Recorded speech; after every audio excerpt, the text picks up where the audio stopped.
moderator ini untuk menyampaikan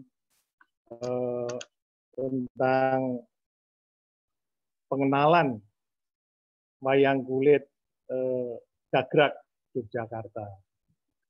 Saya beri judul merawat dan menjaga wayang kulit gaya Yogyakarta itu seperti apa untuk gambaran kita semua. Namun sebelumnya saya perlu klarifikasi kenapa di depan saya ikut-ikut diberi julukan Ki Priyo Mustiko. Ini jangan salah sangka, saya bukan dalang, tapi karena saya murid taman siswa, muridnya ideologis diajar Dewantara, teman-teman banyak ngundang saya, memanggil saya dengan Ki Priyo Mustiko. Jadi begitu, kira-kira kami juga alumni Kagama, kami lulusan Visipol jurusan HI, dan kami cukup lama tugas di pemerintah daerah, dan pada waktu tugas di pemerintah daerah itu saya ketiban campur untuk menerbitkan buku wayang kulit gaya Yogyakarta yang itu dianggap buku yang langka. Saya mohon dibantu untuk di-share paparan kami. Sebetulnya sudah terbit 2 kali, dan yang kami paparkan sebetulnya merupakan ringkasan dari buku tersebut. Kami memberikan kata pengantarnya bersama-sama dengan Ki Ageng Sindung ini. Sebetulnya Pak Sindung juga memberi pengantar pada buku edisi yang kedua. Baiklah, lanjut Mas.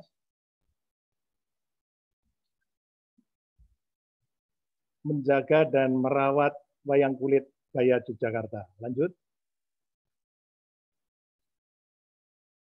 Sebagai pengantar kata, perlu kami sampaikan, seperti disampaikan oleh Kanjeng Noto tadi, bahwa kasanah pustaka wayang kulit gaya Yogyakarta perlu diakui masih terbilang langka untuk ditemukan, terutama yang beraksara Latin. Nah, untuk pemerintah daerah istimewa Yogyakarta telah merintis penerbitan tentang wayang kulit gaya Yogyakarta, bentuk dan ceritanya. Kebetulan ada penulis yang rajin mengumpulkan data-data tentang wayang kulit gaya Yogyakarta, yaitu almarhum Dr. Sunarto. Ini salah satu dosen isi kriya di Yogyakarta. Ini menyampaikan pada kami untuk naskah-naskahnya diterbitkan dengan ilustrasi Mas Wedono Perwitoguno, atau yang lebih kita kenal dengan penyungging tersohor di Jogja, yaitu Pak Sagio. Edisi pertama buku ini diterbitkan tahun 2004 oleh Kantor Perwakilan Daerah Istimewa Yogyakarta yang berkedudukan di Jakarta. Dan edisi kedua diterbitkan tahun 2019 oleh Dinas Kebudayaan atau Kundo Kabudayaan DIY. Lanjut. Nah, inilah bentuk bukunya. Namun sayang ini diterbitkan sangat terbatas. Mungkin bagi yang berminat bisa mengontak Dinas Kebudayaan Provinsi DIY. Kalau masih ada persediaan, saya kira bisa dimintakan di Dinas Kebudayaan dengan tanpa ganti ongkos, alias gratis, ini karena didanai oleh Danais. Lanjut. Latar sejarah wayang kulit gaya Yogyakarta sepintas saja kami sampaikan bahwa wayang kulit gaya Yogyakarta ini tumbuh berkembang bersamaan seiring dengan berdirinya Kesultanan Ngayogyakarta Hadiningrat pada tahun 1755 yang ditandai dengan berbagai ragam kebudayaan atau kesenian baru yang diciptakannya. Walaupun Kanjeng Noto tadi juga sudah menekankan bahwa dengan berdirinya Kesultanan Yogyakarta ini visi misinya sebetulnya back to basic, back to Mataram culture. Kebetulan Keraton Yogyakarta sendiri dekat dengan pusat Keraton Mataram yaitu di Kota Gede. Nah, salah satu karya budaya wayang kulit gaya Yogyakarta atau tadi disebut gaya Mataraman yang bisa kita lihat adalah diciptakannya oleh Ngarso Dalem Sri Sultan Hamengkubuwono yang pertama, yaitu tokoh wayang Arjuno yang dikenal dengan nama Kanjeng Kiai Jayaningrum. Ini lalu menjadi pusaka Keraton Yogyakarta dan bisa dilihat di Museum Keraton Yogyakarta. Sejarah perkembangan wayang kulit gaya Yogyakarta selanjutnya dapat dirunut pada saat Pangeran Mangkubumi yang nanti bergelar menjadi Sri Sultan Hamengkubuwono yang pertama. Pada waktu meninggalkan Keraton Mataram di Surakarta, ini diikuti oleh abdi dalem kinasih yang ahli menatah dan menyungging wayang bernama Joyoprono dan anaknya Joko Penatas. Lanjut. Nah, ini bagi para pemirsa yang belum melihat karya agung wayang Arjuno tadi Kanjeng Kiai Jayaningrum ini bentuknya seperti ini. Lanjut. Sumber lain menyatakan bahwa selain Jayaprono dan Joko Penatas tadi, ada juga yang mengembangkan wayang kulit gaya Yogyakarta ini yang bernama Cermogondo alias Dalang Kandang Wesi dan putranya Pakuwojo. Ini sumbernya dari majalah Panjang Mas, majalah Pedalangan. Kemudian menurut penuturan KRT Joyodipuro, nah ini Kanjeng Raden Tumenggung Joyodipuro ini masih bisa kita lacak dalamnya itu, dalam Joyodipuran itu ada di Gondomanan yang sekarang untuk kantor Balai Penelitian Nilai Budaya ini. Beliau adalah salah satu budayawan dari Keraton Yogyakarta.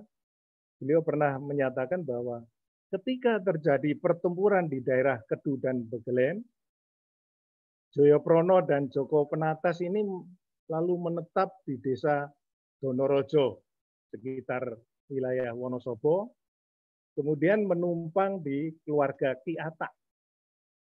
Singkat cerita, wah ini seperti sinetron ceritanya. Singkat cerita, Joko Penatas ini lalu dikawinkan dengan putrinya Ki Atak yang dikenal dengan nama Sutiah. Lanjut. Dalam kondisi hamil, Sutiah ditinggal Joko Penatas dan bapaknya Joyoprono untuk melanjutkan pengabdiannya di Keraton Yogyakarta. Jadi abdi dalem kinasih Pangeran Mangkubumi itu juga sekaligus mereka juga prajurit yang ikut berperang pada waktu itu. Tidak berapa lama Sutiah melahirkan bayi laki-laki diberi nama Bagus Riwong. Sejak kecil hingga remaja nampak bakat keturunan sebagai penatah dan penyungging wayang kulit. Selanjutnya, Ki Atak dan cucunya Bagus Riwong menyusul mengabdi di Keraton Yogyakarta. Setelah dewasa, Bagus Riwong dikawinkan dengan Roro Suprih. Ini putrinya Dalang Pakuwojo dari daerah Kulon Progo.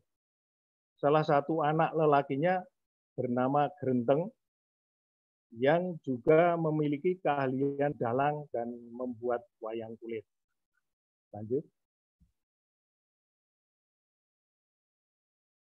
Nah, sekarang kita masuk ke bentuk dan ciri wayang kulit gaya Yogyakarta itu sepintas seperti apa. Ini tidak bisa lepas dari kelima tokoh yang saya sebutkan perjalanan sejarahnya tadi. Kelima tokoh abdi dalem itu yang kita sebut adalah Joyoprono, Joko Penatas, Ki Atak, Bagus Riwong, dan Grenteng yang mempunyai pertalian darah telah berjasa membangun bentuk dan ciri wayang kulit gaya Yogyakarta.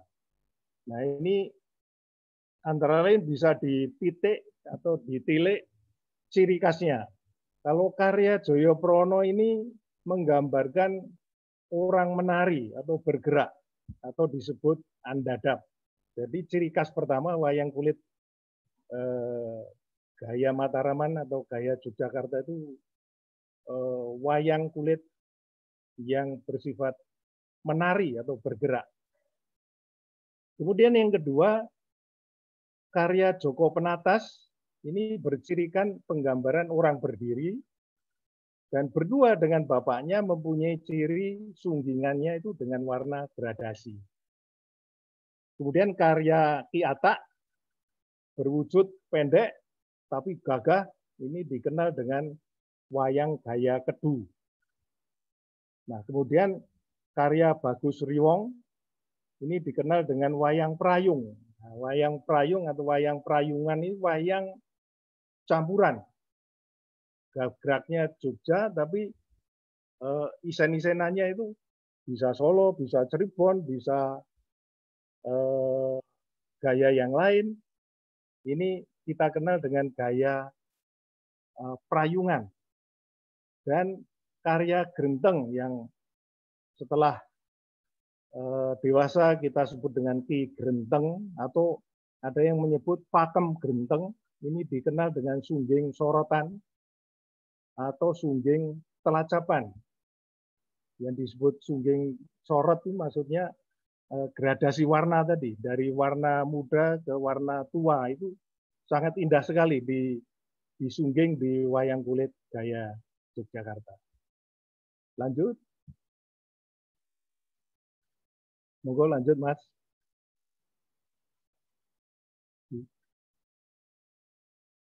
Monggo selanjutnya, Mas. Kok belum bergerak?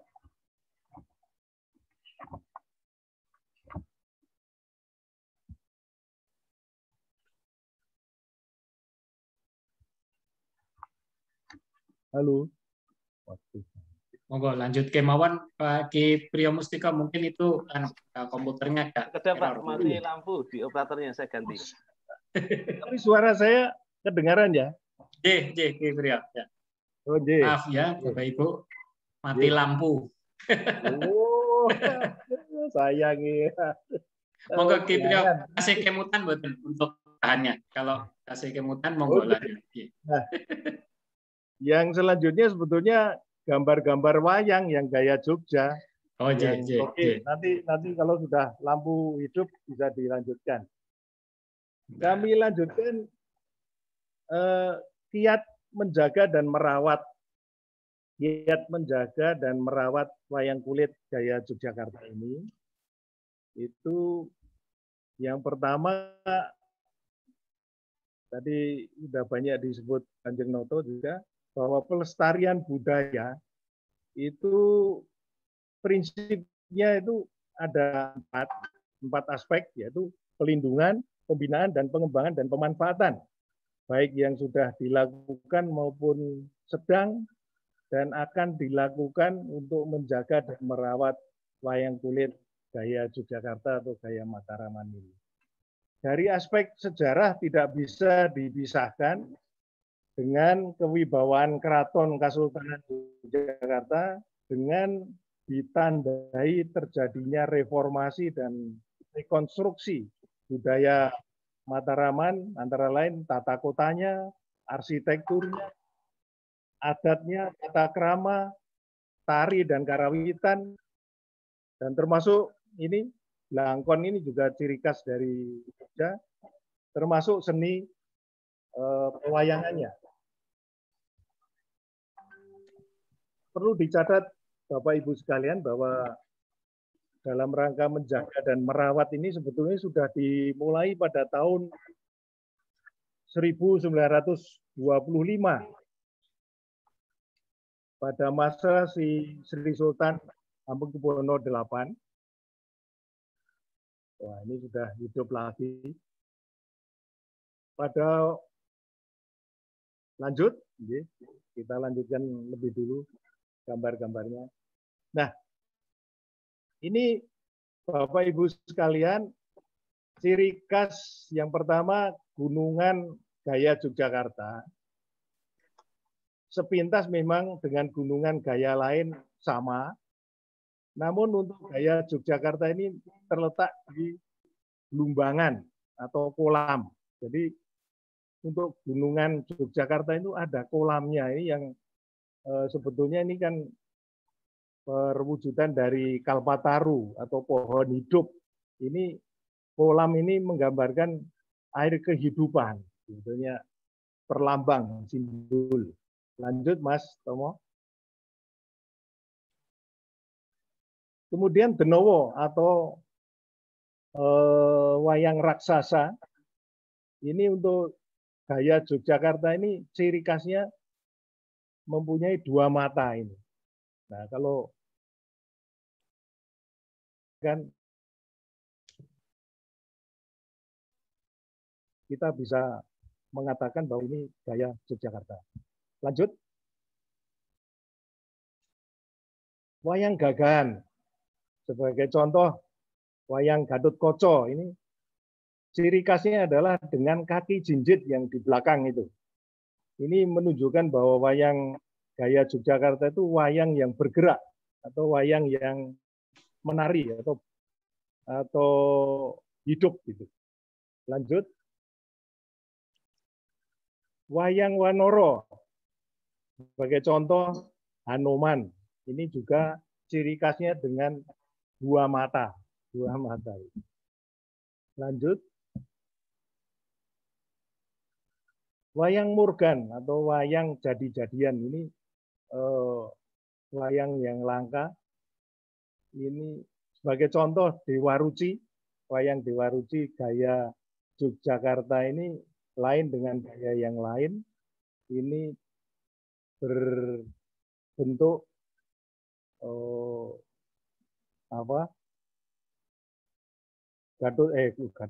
Werkudara atau Bima yang mini, namun dengan Makuto Dewa ini ya. Lanjut. Nah, kami kembali tadi bagaimana kiat dan menjaga dan merawat wayang gaya Yogyakarta. Lanjut. Lanjut, Mas. Siap. Pecah malih. Ya. Tadi sudah saya sampaikan ini. Lanjut. Nah, ini baru saya bicarakan tadi. Perlu kita catat pada tahun 1925 itu Sri Sultan Hamengkubuwono VIII memprakarsai pendirian Habirondo. Itu singkatan dari Hanggiarake Biworo Rancangan Dalang. Ini singkatan itu Habirondo. Hingga kini Habirando itu lembaga pedalangan di keraton itu masih berkiprah. Ini seperti motonya itu, tiada henti, tradisi tiada henti. Ini berkiprah meluluskan dalang rata-rata 5-7 orang per tahun. Jadi memang kecil banget, tapi terus dijalankan. Nah, dalang yang kawentar atau dalang yang terkenal itu yang lulusan Habirando itu antara lain Ki Timbul Hadi Prayitno, Ki Hadi Sugito. Ya, ini dalang kembar ini Ki Sugito dan Ki Sugati. Kemudian Ki Suparman ini bapaknya Ki Seno Nugroho. Ini antara lain itu. Kemudian sejak tahun 1959 ini waktu kecil saya juga sering melihat ini di Gedung Sasono Hinggil Dwi Abad ini berperan sangat penting ini untuk perkembangan wayang kulit gaya Yogyakarta. berperan sebagai kawah Condro Dimoko para dalang wayang kulit Gagrak Mataraman atau Gaya Yogyakarta. Sampai hari ini masih eksis itu, walaupun dalam suasana pandemi ini diganti dengan model daring. Dulu digerakkan oleh Paguyuban Anggoro Kasih dan sekarang oleh Pepadang, penggiat pedalangan Gagrak Ngayogyakarta Diningrat. Ini tokohnya ada Tri Masketir, ini ada 3 tokoh. Tokohnya yang pertama Profesor Dr. Kasibi Hadi Prayitno, putranya Pak Timbul. Ada Ki Sunardi, ini maestro karawitan kita. Dan yang ketiga Dr. Bagong Sumaryono. Wah, ini karena beliau sering berperan sebagai Bagong di keraton, Dr. Sumaryono. Lanjut. Nah.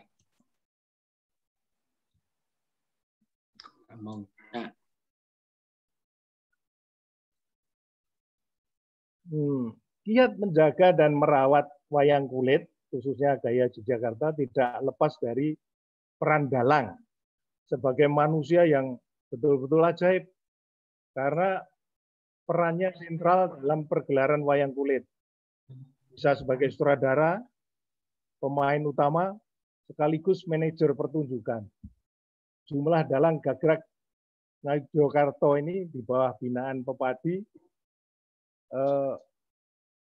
data yang terakhir itu sejumlah 325 dalang. Pepadi DIY ini siap dengan program reaktualisasi wayang kulit Gaya Yogyakarta dalam memperkuat budaya Nusantara. Ini dinyatakan oleh ketuanya Ki Edi Suwondo. Jadi sudah trep dengan yang disampaikan Kanjeng Noto tadi, bahwa semangat dalang Jakarta juga akan meningkatkan mereaktualisasi wayang kulit Gaya Yogyakarta dengan tentunya dengan inovasi yang kreatif. Kemudian wadah untuk dalang anak, remaja dan muda itu tergabung dalam Paguyuban Sukro Kasih. Ini anggotanya muda-muda, ada sekitar 60 anggotanya. Tokoh penggeraknya antara lain Ki Sumanto, Ki Anom Sucondro, Ki Seno Nugroho almarhum, dan Ki Catur Benyek. Lanjut. Kemudian tidak bisa kita abaikan peran dari SMKI atau sekarang SMKN 1 Kasihan Bantul ya, dan isi jurusan pedalangan ini untuk mendidik pelajar dan mahasiswa yang menekuni ilmu pedalangan. Ini saya kira menjadi benteng terdepan untuk menjaga dan merawat wayang kulit bahkan sebagai warisan budaya dunia. Nah, kemudian ada saya sitir dari tulisan Pak Umar Khayyam bahwa membaca, menonton, dan memahami wayang kulit itu sama dengan membaca, menonton, dan memahami sejarah manusia Jawa. Jadi kalau ingin mengetahui manusia Jawa itu seperti apa, tontonlah wayang. Gitu. Lanjut. Monitor, suara saya masih terdengar? Tes. Masih, Pak. Monggo. Sebagai penutup, lanjut, Mas Tomo. Nah, ini sebelum diganti, kelir untuk wayang kulit Gaya Yogyakarta ini lebih kecil. Jadi tidak seperti kelir wayang kulit Gaya Surakarta yang sepanjang apa itu namanya? Sepanjang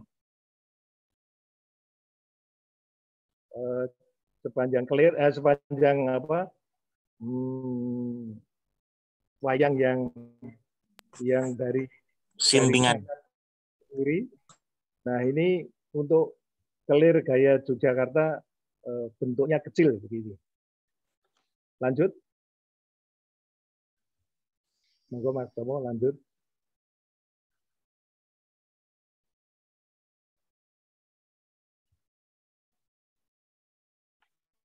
Sebagai penutup perlu kami sampaikan Bapak Ibu sekalian bahwa menjaga dan merawat wayang kulit gaya Yogyakarta itu juga berarti memperkuat dan menambah penanaman nilai yang tergandung dalam wayang kulit, yaitu menurut Pak Solihin ini ada dua nilai, yaitu nilai budi pekerti dan nilai filosofis.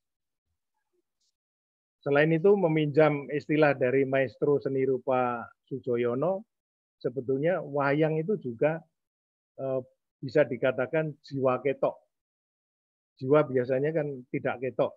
Tapi menurut Sujoyono dengan seni rupanya itu mengetokkan atau menampakkan jiwanya gitu. Nah, wayang kulit saya kira juga begitu. Wayang kulit berfungsi juga untuk menampakkan jiwa atau budaya Jawa atau budaya Jakarta. Akhirnya perlu kami sampaikan bahwa menjaga dan merawat wayang kulit gaya Yogyakarta sejatinya memiliki masa depan yang cerah dengan tanpa lengah mengantisipasi ancaman degradasi budaya global. Matur nuwun dan salam budaya. Lestari budaya.